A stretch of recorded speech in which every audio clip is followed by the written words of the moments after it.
Thank you, Professor Sachs. A few more questions. Sure. In light of what you said about President Trump's election and the results of the election and possible changes in America's foreign policy, do you see, how do you think the situation in the Middle East will develop? You already referenced the conflict in Palestine. Yeah. What do you think may happen there? The Middle East is a very simple and yet very hard situation. The simple answer to peace in the Middle East is that the land that Israel occupied in the Six-Day War, which is the West Bank, Gaza, East Jerusalem, and the Golan Heights, should become the state of Palestine.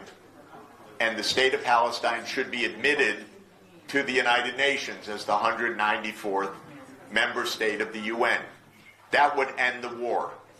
The Arab nations have said repeatedly since 2002 that if this is done, they will normalize relations with Israel right away. It's called the Arab Peace Initiative, and they've repeated it every single year. And they repeated it in Riyadh again last week. And I was in Riyadh 2 weeks ago, and they repeated it to me. And I was in Cairo, and I was meeting with the president of Iran recently. Everybody agrees. Make a state of Palestine, and the war will end.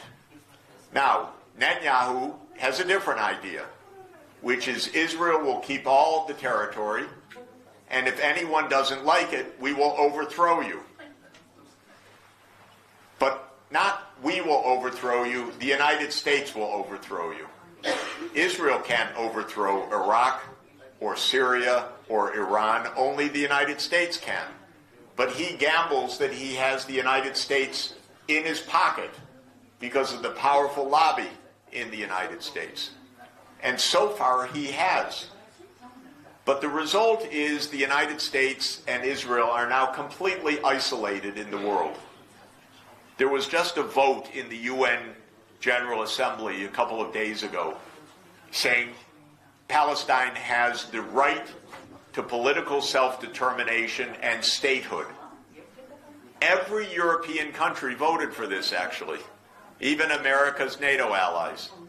In fact, the only countries that voted against were the United States, Israel, Micronesia, because it has to by treaty, Nauru, which has 12,000 people, and I think Argentina, because it has a very interesting president, let me put it that way, and one or two other votes.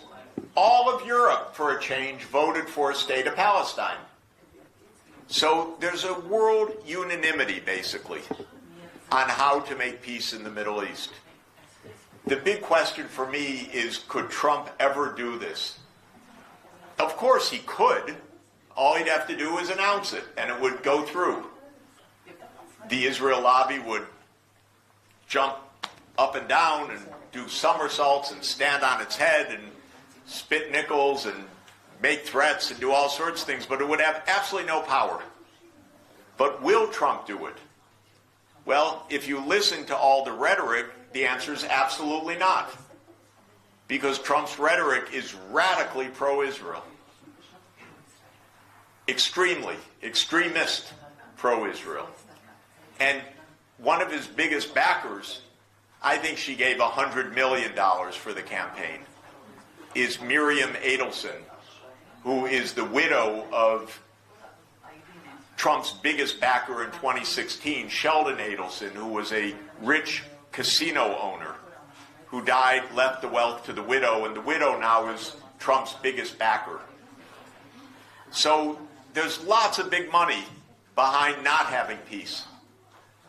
But there can be no solution in the Middle East without a Palestinian state.